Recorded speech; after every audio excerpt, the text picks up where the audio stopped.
व्रतां ज्ञातारं विश्वतत्त्वानां वन्दे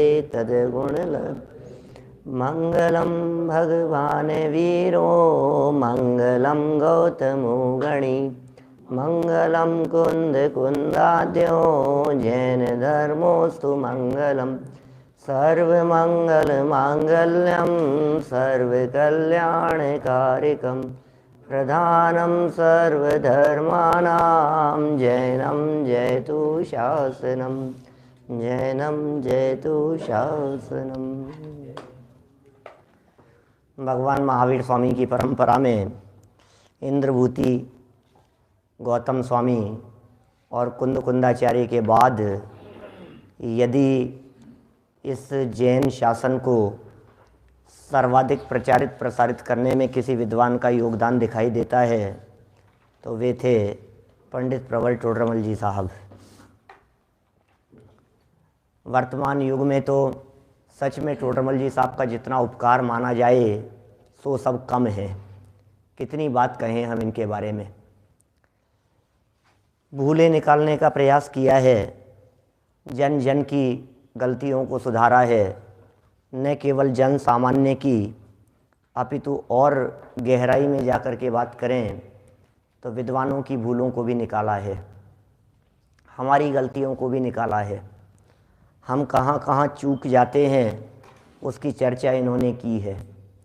विशेषकर अनेकांत के नाम पर जो भ्रम हमारा चलता है उस भ्रम को यहाँ दूर किया है।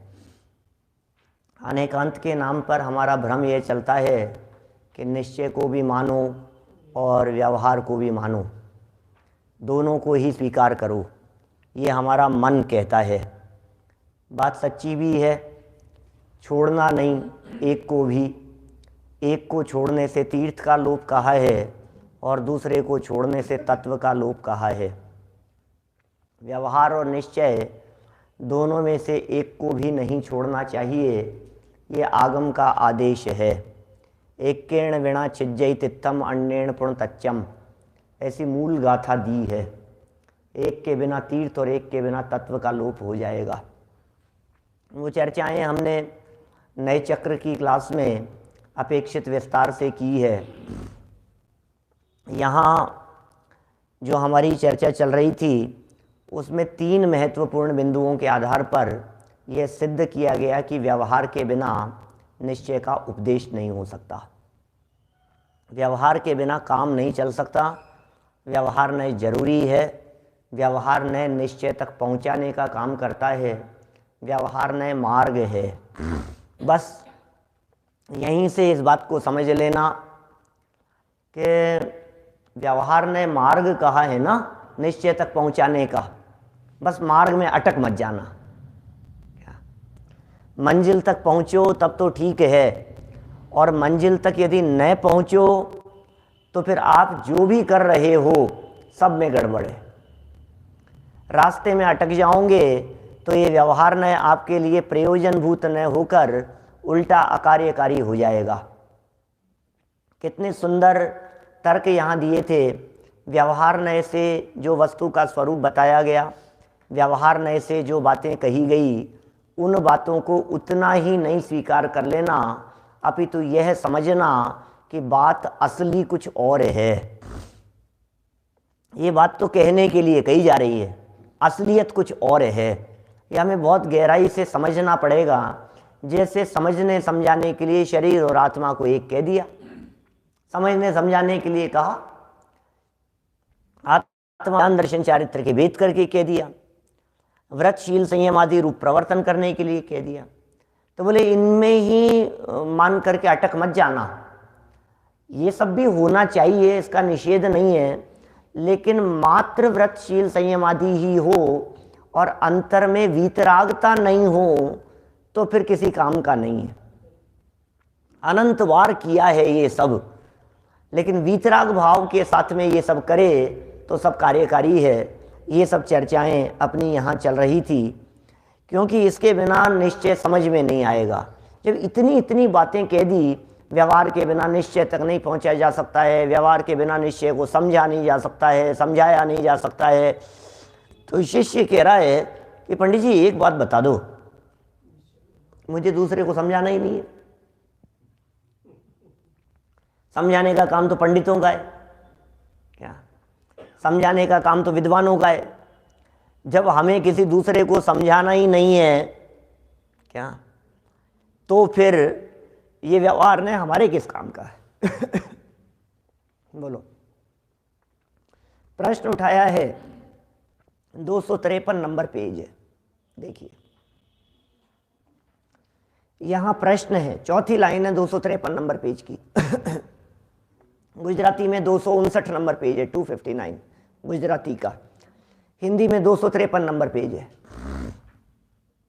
यहां प्रश्न है कि व्यवहार ने पर को उपदेश में ही कार्यकारी है या अपना भी प्रयोजन साधता है?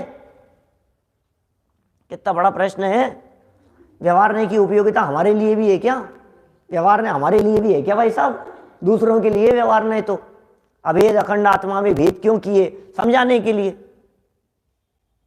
असंयोगी आत्मा को शरीर आदि से क्यों बतलाया? उन्हें समझाने के लिए। तो जिसे समझाना हो उसके लिए तो व्यवहार काम का है, और जिसे नहीं समझाना हो उसके व्यवहार क्या काम का? कितना सुंदर प्रश्न है। व्यवहार नए पर के लिए ही कार्यकारी है या अपना भी प्रयोजन साधता है? बोलो क्या कहना है? तो कहा भाई साहब आप भी, आप माने कौन? क्या आप माने सुरेंद्र जी भाई साहब? आप नहीं, हाँ आप भी हैं, लेकिन आप माने कौन? अपने आप माने स्वयं, आप माने मैं। तो आप भी जब तक निश्चय नए से प्ररूपित वस्तु को न पहचाने तब तक व्यवहार मार्ग से वस्तु का निश्चय करे। इसलिए निचली दशा में अपने को भी व्यवहार नए कार्यकारी है। हमारे लिए भी व्यवहार काम का है। ऐसा मत समझ लेना व्यवहार हमारे किस काम का, व्यवहार हमारे किस काम का, व्यवहार की क्या जरूरत है। निचली दशा में भी काम का है। देखो ये मराठी वाली पुस्तकों में 263 नंबर पेज है, जो मराठी खोल करके बैठे हूं। यहां बात क्या चल रही है? हमारी जो भूमिका है, इस भूमिका में व्यवहार से निश्चय को समझने का प्रयत्न करें। जब तक निश्चय को न पहचाने तब तक व्यवहार से वस्तु का निश्चय करें, व्यवहार से वस्तु को समझने की चेष्टा करें, व्यवहारने से वस्तु को जानने का प्रयत्न करें, व्यवहारने के माध्यम से वस्तु को जाने, समझे, पहचाने। ये सब काम के हैं। इसलिए निचली दशा में, कितने सुंदर सुंदर शब्द देते हैं, कहाँ से छांट करके शब्दों का प्रयोग करते हैं। निचली दशा में अपने को भी व्यवहार ने कार्यकारी है। भाई जब आपकी दशा ऊपर हो जाएगी तो व्यवहार ने काम नहीं आएगा है? अभी हमारी दशा नीचे है, स्तर थोड़ा सा कमजोर है, प्रथम भूमिका में है, तो बोले हमारे लिए ये व्यवहार ने अभी काम का है। माने जब तक इस व्यवहार के माध्यम से निश्चय का निर्णय न हो जाए, जब तक निश्चय स्वरूप वस्तु को न पहचान लेवे, जब तक निश्चय स्वरूप वस्तु की प्राप्ति नहीं हो जाए, तब तक निचली भूमिका वालों को भी व्यवहार न कार्यकारी है, प्रयोजनभूत है। भूमिका के अनुसार है भाई साहब बात। क्या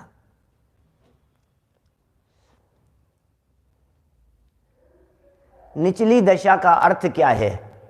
क्या निचली दशा का अर्थ यह है कि जब तक निश्चय की प्राप्ति नहीं हो, बस इसका नाम निचली दशा है। जब तक आत्मा का अनुभव नहीं हो तब तक निचली दशा है। जब तक मुनि भूमिका नहीं हो तब तक निचली दशा है। क्या तो जब तक उस लेवल तक नहीं पहुंचे आप, तब तक ये व्यवहार ने आपके लिए भी कार्यकारी है, उपयोगी है। ये बात यहाँ कह रहे हैं। कितने सुंदर वाक्य थे। इन दो लाइनों को वापस पढ़ता हूँ, अपने उपयोग में स्थिर रखना। Hindi 253 number page. आप भी जब तक निश्चय से प्ररूपित वस्तु को न पहचाने तब तक व्यवहार मार्ग से वस्तु का निश्चय करें। प्रयत्न करो भाई साहब, आप व्यवहार मार्ग से लगे रहो आप।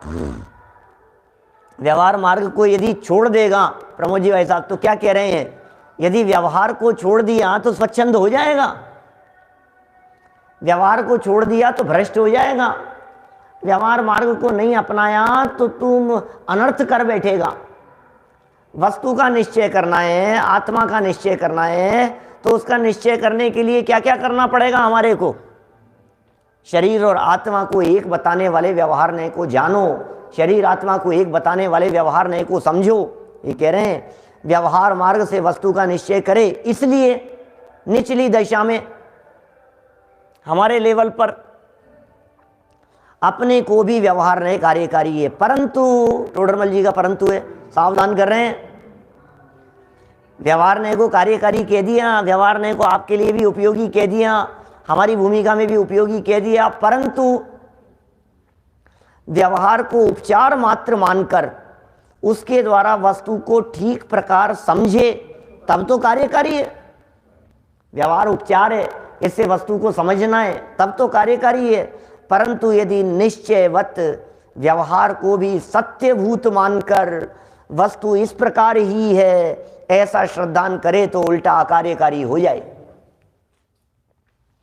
क्या बताएं आपको? इस बात में कितना दम है कि ये किनारा छोड़ेगा तो वो किनारा मिलेगा?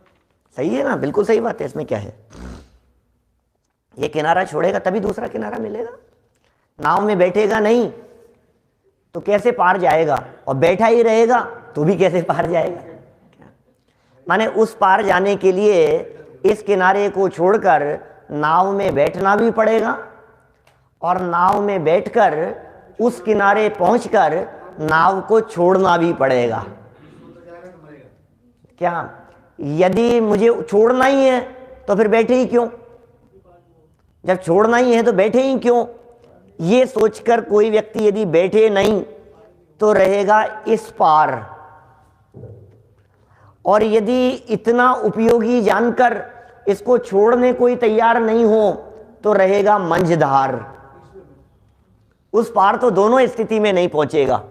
उस पार पहुंचने के लिए बैठना भी और उतरना भी, ये सारी प्रक्रिया हमारी नए चक्र की क्लास में अभी कुछ दिनों पहले ही चली है। बहुत सारे साधर्मियों ने सुनी होगी जो लाइव सुनते हैं।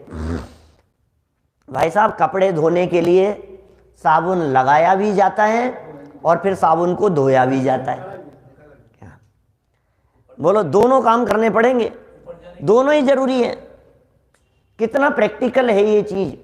यदि साबुन लगाएगा नहीं तो कपड़े गंदे हो जाएंगे, और साबुन को लगाया हुआ ही छोड़ देगा तो भी कपड़े साफ नहीं होंगे। साबुन का मैल कपड़ों को गंदा कर देगा, साबुन भी तो मैल है। व्यवहार नय को अपनाना भी, और एक लेवल पर, निश्चित लेवल पर पहुंचने के बाद उस व्यवहार को छोड़ना भी। ठीक है ना? व्यवहार नय मार्ग है, मंजिल नहीं। रास्ते को रास्ता मात्र जाने तब तो ठीक है, और उस रास्ते को बहुत उपयोगी जानकर, अरे कितना सुंदर रास्ता बनाया है, कितने अच्छे अच्छे पेड़ लगा रखे हैं, कितनी अच्छी ठंडी हवा आ रही है, ऐसा विचार कर कोई रास्ते में ही अटक जाए तब भी मंजिल तक नहीं पहुंच पाएगा। मंजिल तक मतलब रास्ता है, उपयोगिता है उसकी, बराबर उपयोगिता है। यदि उस रास्ते की, उस व्यवहार की उपयोगिता नहीं होती तो उसे जिनवाणी में स्थान क्यों मिलता, जिनवाणी में उसकी चर्चा क्यों करते। और कितना स्पष्ट शब्दों में कह दिया, भैया सुनो, यदि आप व्रतशील संयम आदि को नहीं अपनाओगे तो घर गृहस्थी में उलझे फंसे रहोगे। लेकिन व्रताधिक करते हुए सिर्फ व्रताधिकी करने में तुम्हारा उपयोग जाता रहे तो भी शुद्ध आत्मा की उपलब्धि नहीं होगी। इसलिए घर गृहस्थी, व्यापार आदि की उलझनों को छोड़कर व्रताधिक को अंगीकार करना, मार्ग जानकर अंगीकार करना। लेकिन उस मार्ग में वीतरागता प्रमुख है। हमारे परिणामों में राग कितना छूटा, हमारे भावों में कषायों से कितने मुक्त हुए, इन बातों की तरफ बराबर ध्यान रखना, क्योंकि असली मुक्ति तो कषाय मुक्ति का नाम है। क्योंकि वो कषाय मुक्ति घर गृहस्थी में रहते हुए संभव नहीं है, 100% संभव नहीं है, इसलिए छोड़ना भी। लेकिन दृष्टि कहाँ होनी चाहिए कि असली बात तो कषाय मुक्ति है। कितने सुंदर बातें कह रहे हैं। उस व्यवहार को उपचार मात्र जानना और वस्तु को ठीक प्रकार से समझना। व्यवहार मार्ग क्या है? व्रतशील संयम आदि को समझना, तपश्चरण को समझना, आत्मा का स्वरूप समझना, उनको भेद करके समझना, ज्ञान दर्शन चारित्र आदि के टुकड़े करके समझना, ये सब व्यवहार मार्ग से समझा जा रहा है। ये सब व्यवहार मार्ग से समझ रहे हैं हम, तब तो कार्यकारी हो। और यदि उसको निश्चय के समान ही मान लिया, निश्चयवत व्यवहार को भी यदि सत्यभूत मानकर वस्तु स्वरूप ऐसा ही है ऐसा माने, तो वो श्रद्धान उल्टा अकार्यकारी हो जाए। देखिए थोड़ा उदाहरण से समझाता हूं बात को। नीचे भी उदाहरण दिया है, पुरुषार्थ सिद्धि उपाय के 2 श्लोकों को यहां प्रस्तुत किया है। उससे पहले अमृत चंद्राचार्य देव ने समय सार 46वीं गाथा, क्या समय सार की 46वीं गाथा की टीका में बड़े सुंदर उदाहरण दिए इस व्यवहार में अटकने नहीं के लिए। उन्होंने कहा सुनो, ये जो है ना शरीर और आत्मा, ये एक है या नहीं है? बोलो। तो कहा निश्चय नए से तो अलग अलग है और व्यवहार नए से एक है। एक कहा जाता है, एक है, एक बताया जाता है और एक स्वीकार भी करना व्यवहार नए से। कि साहब क्या जरूरत है शरीर आत्मा को एक बताने वाले की? छेड़ाला में दौलत राम जी ने लिखा है, देह जीव को एक गिने बहिरातम। शरीर आत्मा को एक मानेगा तो मिथ्या दृष्टि हो जाएगा। शरीर आत्मा को एक जानने वाले तो मिथ्या दृष्टि होते हैं। नहीं नहीं, जरूरत नहीं है इसकी, हम नहीं मानेंगे। तो पता है क्या कहा अमृत चंद्राचार्य समय सार ग्रंथ कलश नहीं 46वीं गाथा की टीका में? वो क्या कह रहे हैं कि शरीर आत्मा को तू एक नहीं समझेगा तो फिर जिस तरह से भस्म होती है ना, धूल, राख, राख को ऐसे उठाकर मसल देता है तो हिंसा होती है क्या? नहीं होती। राख है ना, मिट्टी है, उसमें हिंसा का पाप नहीं लगता। उसी तरह से चींटियां और कीड़े मकोड़ों को मसल देने में भी हिंसा नहीं मानेगा, क्योंकि ये तो शरीर है, आत्मा तो मरता ही नहीं है, आत्मा तो अलग होता है। कितनी बड़ी प्रॉब्लम खड़ी हो जाएगी। अहिंसात्मक आचरण की सिद्धि के लिए इस व्यवहार नय को समझना, अहिंसात्मक आचरण की सिद्धि के लिए इस व्यवहार नय को स्वीकारना, इस अहिंसात्मक आचरण की सिद्धि के लिए शरीर और आत्मा को एक कहा गया है उसे स्वीकार करना। नहीं तो ये चींटियां हैं, ये चींटियां हैं, जीव थोड़ी ना है, ये तो शरीर है। क्या कहेगा? शरीर और आत्मा तो अलग अलग होते हैं भाई साहब, शरीर और आत्मा तो अलग अलग होते हैं। ये कोई जीव थोड़ी ना, ये तो हमारे को क्या दिख रहे हैं? ये तो शरीर दिख रहा है और शरीर तो पुद्गल है, शरीर तो मुर्दा ही है। तो फिर देख करके चलने की क्या जरूरत है? कि नहीं, पूरा का पूरा चरणानुयोग इस व्यवहार नय के आधार पर टिका हुआ है। पूरा चरणानुयोग इस व्यवहार नय के आधार पर टिका है। पूरा प्रथमानुयोग इस व्यवहार नय के आधार पर टिका हुआ है। करणानुयोग 90% इस व्यवहार नय के आधार पर टिका हुआ है। द्रव्यानुयोग की बहुत चर्चाएं इस व्यवहार नय के आधार पर टिकी हुई है। इस व्यवहार नय को सर्वथा है ये नहीं कह सकते, इस व्यवहार नय को इतना बुरा नहीं कह सकते, लेकिन अब कोई व्यक्ति इतनी उपयोगिता, अहिंसात्मक आचरण की उपयोगिता ये बताए जाने पर शरीर को ही आत्मा मान ले वे तो उल्टा अकार्यकारी हो जाए। कितना ये 46वीं गाथा की टीका में लिखा अमृत चंद्राचार्य देव ने, जैसे भस्म को मसल देने से हिंसा नहीं है, ऐसे त्रस स्थावर आदि जीवों की भी मसल देने पर हिंसा नहीं मान पाएगा। लेकिन जब इतनी उपयोगिता बतलाई तो टोडरमल जी ये कह रहे हैं उसे निश्चय के समान व्यवहार को भी सत्यभूत मानकर वस्तु इस प्रकार ही है, शरीर और आत्मा एक ही है, ऐसा ही मान ले वे तो उल्टा कार्यकारी हो जाए। माने जनागम में कितना बैलेंस रखने की जरूरत है। जहां थोड़ा सा बैलेंस बिगड़ा और वहां एकांतवादी हो गया, जहां थोड़ा सा बैलेंस बिगड़ा और निश्चयावासी हो गया, व्यवहारावासी हो गया, हठाग्रह जहां हुआ वहां समझ लीजिए आप उल्टा कार्यकारी हो जाएगा। अनंत संसारी आया तो था जिनवाणी की शरण में तत्व को समझने के लिए, लेकिन उलझ करके रह जाएंगे। हम सबकी ऐसी दशा है थोड़ी सी नासमझी, मतलब कितनी सावधानी रखने की जरूरत है। थोड़ी सी नासमझी में अनंत संसार खड़ा हो जाता है। एक माइल्य धवल स्वामी ने अपने द्रव्य स्वभाव प्रकाशक नय चक्र ग्रंथ लिखा। उन्होंने लिखा, लवणम वेणम भणियम नय चक्कम शैल सत्य शुद्धियरम सम्मावीय सुवमिच्छा जीवाणम सुनय मग्रहियाणम। नहीं आया अर्थ समझ में? सम्मा माने सच्चे, सुव मतलब शास्त्र, मिच्छा झूठे हो जाते हैं।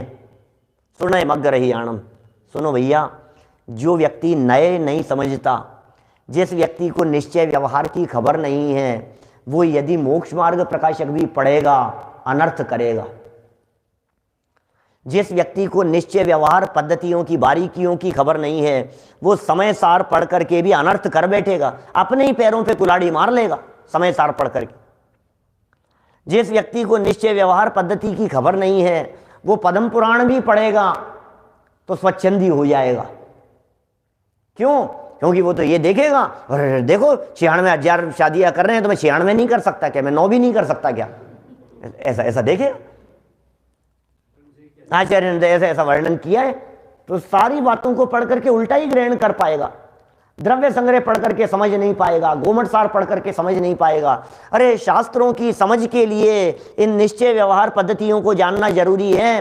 धवलाकार वीरसेन स्वामी कहते हैं, नत्थिणय विहुणम सुत्तम अत्थो वजनवर मद ही तोणय वादे निहुणा वर्णो सिद्धंतियां होंती। वीरसेन आचार्य देव ने लिखा है धवला में, नत्थिणय विहुणम, सारा जिनागम नयों की भाषा में लिखा गया है। ये लैंग्वेज है, शास्त्रों की लैंग्वेज है भाई साहब, जैन साहब। शास्त्र कौन सी भाषा में लिखे गए हैं? पारस जी ऐसा बोलो। अब देखो यही चक्कर है, हमें लगता है प्राकृत में लिखे गए, संस्कृत में। ये सब जो हमारी नई चक्र की क्लास जिन्होंने पढ़ी है वे बराबर जानते। शास्त्र नए की भाषा में लिखे गए हैं दीपेश जी, शास्त्र नए की भाषा में लिखे हैं। प्राकृत संस्कृत तो ठीक है, जो भी लैंग्वेज रही होगी, लेकिन असली लैंग्वेज क्या है? असली लैंग्वेज है नए की भाषा में लिखे गए हैं। बोले ये कौन सी लैंग्वेज होती है? बोले भाई साहब ये लैंग्वेज बड़ी गजब की है। ये लैंग्वेज है, शब्द कुछ होंगे, उनके पीछे छिपा हुआ भाव कुछ होगा। क्या ये लैंग्वेज क्या है? ये लैंग्वेज वो लैंग्वेज है जो बच्चा अपनी माँ की भाषा को समझता है। ये वो भाषा है जो माँ बिना बोले बच्चे को इशारे से समझा देती है और बच्चा माँ के इशारे से समझ लेता है। माँ कहती कुछ है और बच्चा समझ जाता है कुछ और। ये वो भाषा है। तो मेरा प्रसिद्ध उदाहरण इस संबंध में कौन सा?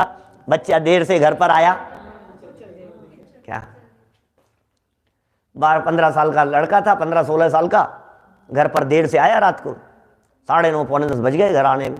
कहाँ गया था नालायक? कि माँ पिक्चर देखने। बैठ जा, चले जा, एक शो और देखे आता। माँ क्या कह रही है? चले जा, एक शो और देख रहा था। मैं आपसे पूछता हूं, इस बात को सुनकर बच्चे का रिएक्शन क्या होगा? बोलो साध्य, क्या होगा? नहीं अब नहीं जाऊंगा, सॉरी गलती हो गई मेरे से, आज के बाद नहीं जाऊंगा। नहीं चले जा, तू तो बैठा रहता वहीं पे। इस वाक्य को सुनकर कोई बच्चा कभी माँ से ऐसा कहता है कि माँ आज तो कितने खुश हो, लाओ 200 रुपये और दे दो, एक शो और देखे आता हूं?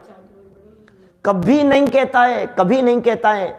माँ कह रही है चले जा, और बच्चा उसका अर्थ यह समझ रहा है कि अब नहीं जाना। क्या ये क्या है? ये कौन सी भाषा है? मैं आपसे पूछता हूं, माँ के इन शब्दों को जरा किसी व्याकरण विशेषज्ञ से पूछो, इन शब्दों का अर्थ क्या होता है? चले जा, इसका अर्थ क्या होता है? व्याकरण वालों से पूछो, संस्कृत वालों से पूछो, पढ़े लिखे लोगों से पूछो, अच्छी हिंदी जानने वालों से पूछो। ये चले जा का मतलब तो चले जा ही होता है। कौन सी डिक्शनरी में जाकर के देखें, कौन से एनसाइक्लोपीडिया में देखेंगे हम इस बात को कि चले जा इसका मतलब क्या होता है, तो हमें ये मिल जाएगा कि मत जाना। कहीं नहीं मिलेगा ना। लेकिन ये है नए, ये है अपेक्षा, ये है दृष्टिकोण, ये है एंगल, ये है सामने वाले किस बात को किस विवक्षा से, किस अपेक्षा से कहना चाहते हैं उसे समझना। ये नए हैं। सारा जिनागम इस नयों की भाषा में लिखा है। नत्थि नये ही विहुणम सुत्तम अथो व जिनवर मदमहि। जिनेंद्र भगवान के मत में सूत्र, अर्थ, सारा आगम, सारे गाथाएं, टीकाएं, सब कुछ नए की भाषा में लिखी गई है। इसलिए मुनिराज सिद्धांत के ज्ञाता कहलाते हैं।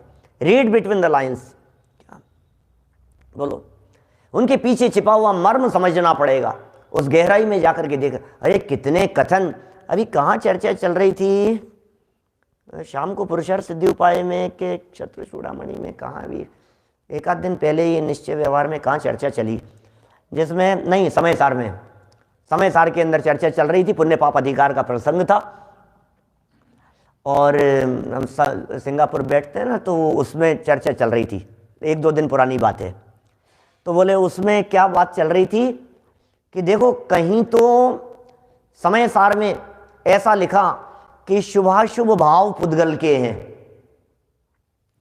एक जगह तो ऐसा कथन आया, शुभाशुभ भाव पुद्गल के हैं, ठीक है। तत्वार्थ सूत्र दूसरे अध्याय में कहा कि शुभाशुभ भाव जीव के ही है। औपशमिक शायिको भावो जीवस्य मिश्रस्य जीवस्य स्वतत्व महोदयिक पारिणामिकोचे, दूसरे अध्याय का पहला सूत्र है ना तत्वार्थ सूत्र का। औपशमिक शायिको भावो मिश्रस्य जीवस्य स्वतत्व महोदयिक पारिणामिकोचे, बोले स्वतत्व है ये तो। तत्वार्थ सूत्र कह रहा है जीव के ही है। समय सार ये कह रहा है कि ये शुभाशुभ भाव पुद्गल के हैं, तेरा वीतराग भाव ही अपना है।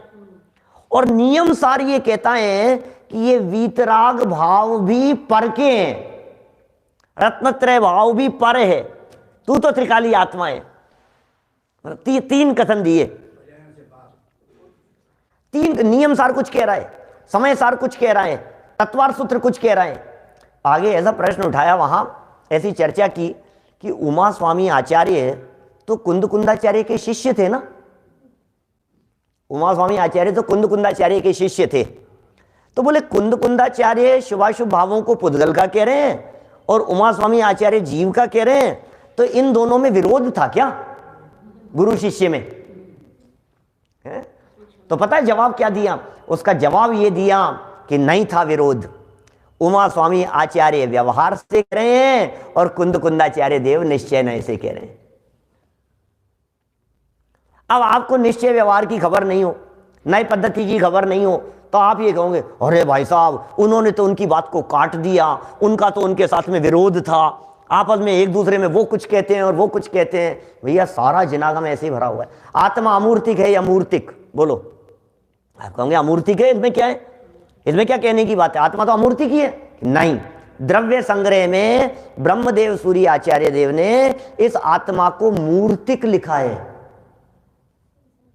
अब आप कहोगे यार क्या बात है यार, ऐसा कैसे हो सकता है, आत्मा को मूर्तिक कैसे लिखा है? तो वहां ब्रह्मदेव सूरी अपने आचार्य वो क्या कहते हैं कि इस संसार दशा में, कर्म बंधन सहित दशा में, शरीर सहित अवस्था में यह जीव मूर्तिक है। बोलो, मतलब ऐसे ऐसे उदाहरण देते हैं। बोलो आत्मा अमूर्तिक है तो फिर उसको पकड़ा जा सकता है कि नहीं? पकड़ा जा सकता है। तो फिर मैं ये हाथ को पकड़ लिया तो बोलो आत्मा पकड़ में आया कि नहीं? कि नहीं, शरीर को पकड़ा है तो आत्मा निकल के जा सकता है कि नहीं जा सकता है? इस शरीर के साथ में आत्मा भी पकड़ में आया है क्या? इस शरीर के साथ में आत्मा भी पकड़ में आया है। तो आत्मा को हाथ से कैसे पकड़ लिया आपने कि मूर्तिक है अभी वो संसार दशा में? माने कितना बैलेंस रखने की जरूरत है। लेकिन अभी ये समझ लेना, हाथ से हाथ को पकड़ा, व्यवहार नहीं से ये कहा जाएगा कि आत्मा पकड़ में आ गया, लेकिन इसका अर्थ ऐसा नहीं समझ लेना कि आत्मा के हाथ होता है। इसका मतलब ये मत समझ लेना कि शरीर और आत्मा एक ही होते हैं। ये व्यवहार नहीं, इतना ही कार्यकारी है कि कर्म का उदय आया, नरक आयु कर्म का उदय आया तो ये जीव नरक में पहुंच गया, तिर्यंच आयु का उदय आया तो ये जीव तिर्यंच शरीर में पहुंच गया। ठीक है, पहुंचेगा ही, कौन क्या कर सकता है इसमें? जैसा कर्म का उदय होता है तदनुसार इसकी अवस्था होती है। ये व्यवहार नहीं से वचन है आलोक जी, भाई सब सिर्फ व्यवहार नहीं से वचन है। सच्चाई कुछ और है। सच्चाई तो यह है कि उस बंधन के काल में भी आत्मा बंधन से रहित है, ये निश्चय है। सच्चाई तो यह है कि शरीर आत्मा को पकड़ नहीं सकता। शरीर यदि आत्मा को पकड़ सकता है तो मैं पकड़, कोई व्यक्ति बीमार है, डॉक्टरों ने जवाब दे दिया, अब मैं इनको पकड़े रहूं तो बोलो मरेगा कि नहीं मरेगा? अब तो पकड़ रखा है मैंने, अब तो कैसे जाएगा आत्मा? मैंने पकड़ रखा है ना भैया, छोड़ना मत, देखो नहीं तो निकल जाए, छोड़ना मत। अपन ने आत्मा को पकड़ रखा है, अपन ने आत्मा को पकड़ रखा है, तो मरेगा कि नहीं मरेगा? बोले तू कितना भी पकड़े रहे, जब निकलना होगा ना तो निकल ही जाएगा। क्या बोलो, कितना हम पकड़ने का प्रयास करें कि वो पकड़ में आ जाए, और पकड़ा रहे अपन, उसको रहेगा ही नहीं। इससे सिद्ध होता है कि ये जो पकड़ थी, ये पकड़ व्यवहार नए से थी। स्वाधीनता देखोगे तो आपकी ये पकड़ किसी काम नहीं आएगी। ये समझा रहे हैं यहां, निश्चयवत व्यवहार को सत्य मान लेवे, निश्चय जैसा ही व्यवहार को भी सच्चा मान लेवे, और वस्तु इस प्रकार ही है ऐसा माने, तो ऐसा श्रद्धान करे तो उल्टा अकार्यकारी हो जाए। क्या? उल्टा अकार्यकारी हो जाए। अब जरा पुरुषार्थ सिद्धि उपाय के ये 2 श्लोक 6 नंबर और 7 नंबर जो लगभग अपने 6-7 महीने पहले चले थे, है ना, क्योंकि अभी 214-215 नंबर पर पहुंचे हैं अपन। पुरुषार्थ सिद्धि उपाय प्रवचन नंबर 5-7 प्रवचनों में, 8-10 प्रवचनों में आया होगा। माने 200 प्रवचन पुरानी बात हो गई, लगभग 200 दिन पुरानी बात हो गई, 7 महीने पुरानी बात है। अबुधस्य बोधनार्थम, बहुत सुंदर श्लोक है। अबुधस्य बोधनार्थम मुनीश्वरादेशयन्त्य भूतार्थम व्यवहारमेव केवल ममेति यस्तस्य देशना नास्ति।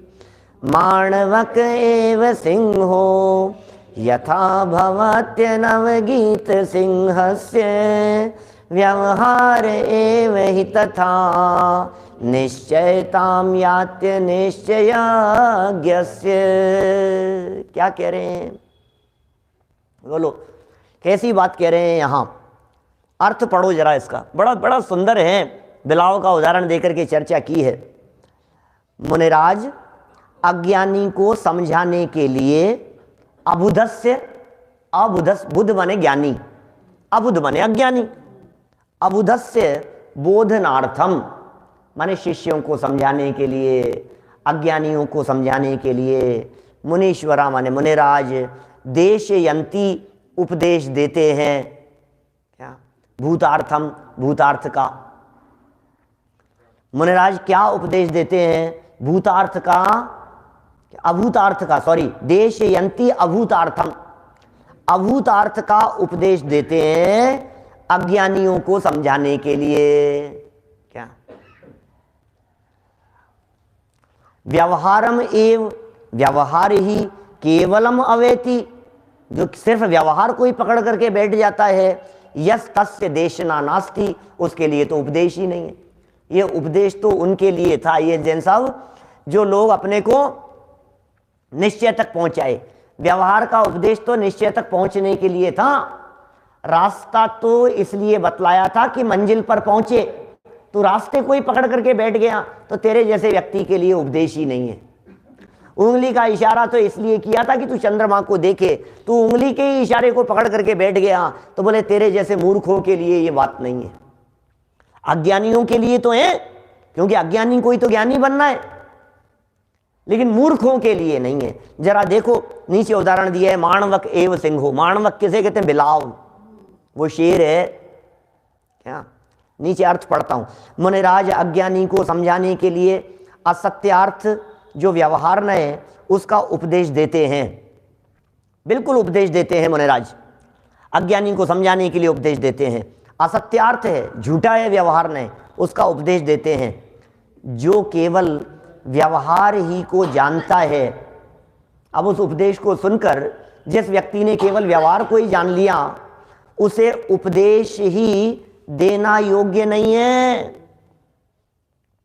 जैसे समझ लीजिए कड़वी दवाई को देने के लिए पतासे में रख करके दी जाती है। कुनैन प्रसिद्ध उदाहरण है कुनैन का। आजकल तो कुनैन चलती है कि नहीं पता नहीं, मेरे को नहीं आती होगी। बहुत बहुत पुराना उदाहरण है, बरसों से सुनते आ रहे हैं विद्वानों से। क्या कह रहे हैं, कुनैन कड़वी दवाई हुआ करती थी और वो पतासे में रख करके दी जाती थी, या फिर समझ लीजिए वैद्य जी ने दवाई दी और कहा चाशनी में मिला करके लेना। क्या अब चाशनी में तो यद्यपि वो दवाई पूरी तरह से मिल जाती है क्या, लेकिन यदि चाशनी में ऊपर से डाले दवाई और माँ ने ऊपर से दवाई डालकर ये कहा कि ले ले, तो वो दवाई को तो चम्मच से ऊपर से हटा दे और चाशनी खा ले, या अंदर से कुनैन को निकाल करके तो फेंक दे और पतासे का सेवन करे। बोले तेरे लिए ये बात, तेरे लिए नहीं थी ये उपाय, तेरे जैसे लोगों के लिए कार्यकारी नहीं है, अकार्यकारी हो जाएगा। जो केवल व्यवहार ही को जानते हैं, क्या बोलो, जो केवल व्यवहार ही को जानता है उसे उपदेश ही देना योग्य नहीं है क्या। तथा जैसे कोई सच्चे सिंह को न जाने उसे बिलाव ही सिंह है, उसी प्रकार जो निश्चय को नहीं जाने उसके लिए व्यवहार ही निश्चय पने को प्राप्त होता है। सुनो, बच्चा स्कूल में पढ़ने गया, दूसरी क्लास में पढ़ रहा था, सेकंड स्टैंडर्ड में, और उसको अलग अलग बातें बताई जा रही थी। A for apple, B for boy आदि पढ़ाते पढ़ाते उसे एल फॉर लायन तक पहुंचा दिया। उसने घर आकर के मम्मी से पूछा, मम्मी मुझे तो लायन देखना है, कैसा होता है, कैसा होता है, मुझे समझ में नहीं आया, मेरे को एल फॉर लायन बतलाओ मेरे को, ये कैसा होता है। अब मम्मी को कुछ सूझा नहीं कि कैसे समझाएं इसको शेर कैसे बताएं, शेर बताना है। इतनी देर में पड़ोस में कहीं वहां चौक में बिलाव घूमता हुआ दिखाई दिया। तो माँ ने कहा देख देख देख, ये ऐसा ऐसा ऐसा होता है शेर। क्या क्या कहेगी माँ, ऐसा होता है, गलत थोड़ी ना। शेर भी इसी तरह का दिखता है, उसी तरह का थोड़ा सा शरीर होता है, उसी तरह की शरीर पे कुछ ऐसी दाढ़ियां वारियां हो, वैसे मुंह इसी तरह का और आगे से ऐसे थोड़े से बाल इसी तरह के निकले हुए, इसी तरह का होता है शेर भी। तो बता ये ऐसा होता है। अब हम आपसे पूछते हैं कि ऐसी जो बात कही है, अब कोई व्यक्ति उस टाइगर को, चीते को ऐसा समझ लेवे कि ये ही बिलाव है, या बिलाव को ही चीता समझ ले, शेर समझ लेवे, तो मूर्ख ही है ना। बोलो, पता है दूसरे दिन क्या हुआ? दूसरे दिन किचन में से दौड़ता हुआ आया बच्चा, मम्मी मम्मी मम्मी किचन में शेर आ गया। क्या तो क्या होगा बोलो? मम्मी क्या कहेगी, बेटा ये बिलाव को शेर कहा था शेर को समझाने के लिए, ये कोई शेर नहीं है, ये तो बिलाव है। क्या शेर अलग होता है, बिलाव अलग होता है, लेकिन ऐसा ही होता है। समझने समझाने के लिए तुझे कहा था, तो इसी को शेर मत मान लेना। तू किचन में शेर की बात करता है, अरे शेर तो यदि अपने गांव में आ जाए तो गांव खाली हो जाए। गांव वालों को पता लग जाए कि यहाँ शेर घूम रहा है, गांव के गांव खाली हो जाते हैं। क्या अच्छा, अब उसके दिमाग में शेर की कुछ अलग पिक्चर बन गई। अब पिताजी के साथ में एक बार सर्कस देखने गया। सर्कस में बहुत भीड़ थी, क्या भीड़ भाड़ तो बहुत थी, और सामने मंच पर क्या वो सर्कस दिखाने वाला शेर लेकर के आया। तो पिताजी ने कहा देख देख बेटा, ये लायन है, ये शेर है। अरे पिताजी कैसी बात करते हो, ऐसा भी कोई शेर होता है क्या? यहाँ तो इतनी भीड़ है, शेर तो जहां आता है वहां तो गांव खाली हो जाते हैं। क्या भैया देखो कैसे समझाएं उसे। समझदार व्यक्ति को कोई तकलीफ नहीं होती, और ना समझ व्यक्ति को कदम कदम पर तकलीफें खड़ी होती है। यहाँ ये कह रहे हैं कि भैया बिलाव को सिंह मत समझ लेना, बिलाव को तो शेर जैसा जानकर समझाने के लिए आपको एक आइडिया लगे कि कैसा होता है, इसलिए शेर कहा था। उसी प्रकार निश्चय को नहीं जानने वाला कोई मूर्ख व्यक्ति है, वह व्यवहार को ही निश्चय मान करके बैठ जाता है। क्या यहां कोई निर्विचारी पुरुष, अब देखना, व्यवहार कोई निश्चय मत मान लेना, व्यवहार कोई निश्चय मत मान लेना। जब इतनी सावधानी की चर्चा की गई व्यवहार को मान करके अटक मत जाना, व्यवहार में चूक नहीं हो जाए, व्यवहार में भूल नहीं हो जाए। ये व्यवहार छोड़ने लायक है, ये व्यवहार अटकने लायक नहीं है। ये कथन व्यवहार ने से कहा गया था, इसका मतलब सच्चा नहीं। सुनो, जनवाणी में व्यवहार को अभूतार्थ कहा है ना, अभूतार्थ कहने का मतलब ही ये है सावधान रहना। ये क्यों कहा है मतलब? जनवाणी में व्यवहार को असत्यार्थ कहा है, व्यवहार ने असत्यार्थ है, व्यवहार ने झूठा है, व्यवहार ने अभूतार्थ है, ऐसे शब्दों के प्रयोग किए हैं। तो फिर साहब जनवाणी में स्थान क्यों दिया गया है? नहीं उपयोगी जानकर। तो फिर उपयोगी था तो अभूतार्थ क्यों कहा? उपयोगी था तो असत्यार्थ क्यों कहा? इसलिए कहा है सावधान रहना। क्या उनसे सावधान कराने के लिए उसके लिए ऐसे शब्द के प्रयोग किए हैं। अब जो ऊपर जो पैराग्राफ में हमने चर्चा पढ़ी है, सच में इन चर्चाओं को जानकर सुनकर यदि कोई व्यक्ति अटक जाए व्यवहार में ही, या फिर व्यवहार को उपयोगी जानकर उसे छोड़े ही नहीं। देखो समझना, दो तरह की बातें हुई है ऊपर। एक व्यक्ति तो ऐसा जो व्यवहार को उपयोगी जानकर छोड़ता ही नहीं है, तो उसके लिए तो ऊपर कह दिया उल्टा अकार्यकारी हो जाए, है ना। व्यवहार को उपयोगी जानकर जो नहीं छोड़ता था उसके लिए क्या शब्द दे दिए? बोले उल्टा अकार्यकारी हो जाएगा व्यवहार। तो इसकी दिमाग की जो बत्ती थी वो थोड़ी सी उल्टी चलने लग गई। इसने कहा अच्छा व्यवहार ने उल्टा अकार्यकारी हो जाएगा, मैं व्यवहार को ही छोड़ता हूं। तो बोलो व्यवहार ने छोड़ने लगे तो फिर टोडरमल जी फिर बात बदल रहे हैं कि छोड़ मत देना। बात क्या कह रहे हैं यार? कभी कह रहे हैं छोड़ने योग्य हैं, कभी कह रहे हैं छोड़ मत देना। बातें कितनी गुत्थियां कितनी उलझी हुई सी नजर आती है भैया। इस उलझन को समझने में ही सुलझन है। इस उलझी हुई बात को इसी तरह से स्वीकार करना जिस तरह से बतलाई गई है, ये बैलेंस रख करके ही स्वीकार करना। एक बहुत सुंदर प्रश्न यहां उठाया है कोई निर्विचारी, पेज नंबर 253 पर। विचार नहीं है, बुद्धि नहीं है, होश नहीं है, बात क्या चल रही है, कह क्या रहे हैं, कुछ होश नहीं है। कोई यहां कोई निर्विचारी पुरुष ऐसा कहे कि तुम व्यवहार को असत्यार्थ है ये कहते हो। व्यवहार असत्यार्थ है ना, है ना, व्यवहार छोड़ने लायक है ना, तो हम व्रतशील संयम आदि व्यवहार कार्य किस लिए करें? सबको छोड़ देंगे। मैंने शायद नई चक्र की क्लास में एक उदाहरण दिया था कि भाई ट्रेन में पहली बार बच्चा बैठ रहा था, आलसी बहुत था, जयपुर से जाना था बंबई।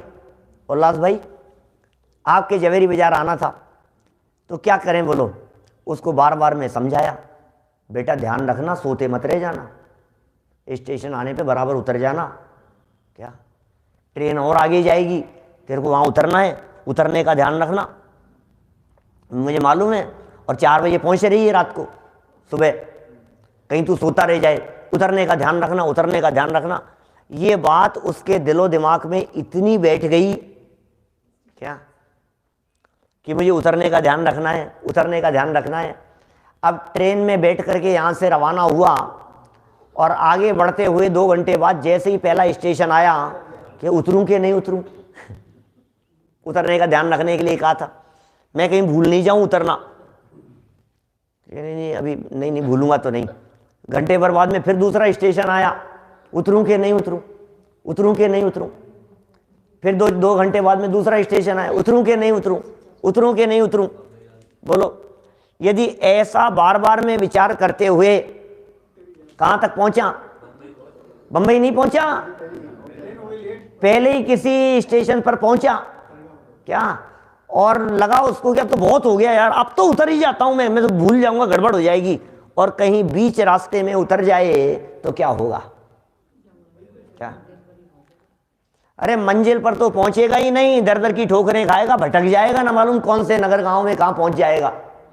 इसी तरह से व्यवहार छोड़ने लायक है, व्यवहार छोड़ने लायक है, व्यवहार छोड़ने लायक है। श्री गुरु बार बार में ये समझाते हैं। और कोई व्यक्ति मंजिल पर पहुंचे बिना बीच रास्ते में ही यदि व्यवहार को छोड़ देगा तो क्या होगा बोलो? तो मंजिल पर तो पहुंचेगा ही नहीं, और बीच रास्ते में उतर जाने से इस भव वन में चारों तरफ उलझ करके रह जाएगा, भटक करके रह जाएगा, दर दर की ठोकरें खा करके रह जाएगा। ये शिष्य कुछ ऐसा ही नजर आ रहा है जो ये कह रहा है कि ठीक है, यदि ऐसा है, यदि व्यवहार ने हे है छोड़ने लायक है, तो हम व्रतशील संयम आदि व्यवहार कार्यों को अभी छोड़ देते हैं, सबको छोड़ देते हैं। तो टोडरमल जी क्या जवाब देते हैं, इसे सुनने के लिए आपको आना पड़ेगा कल 9:20 पर। अभी की चर्चा को विराम देते हैं। स्वभावी हूँ मैं ज्ञानानंद, स्वभावी हूँ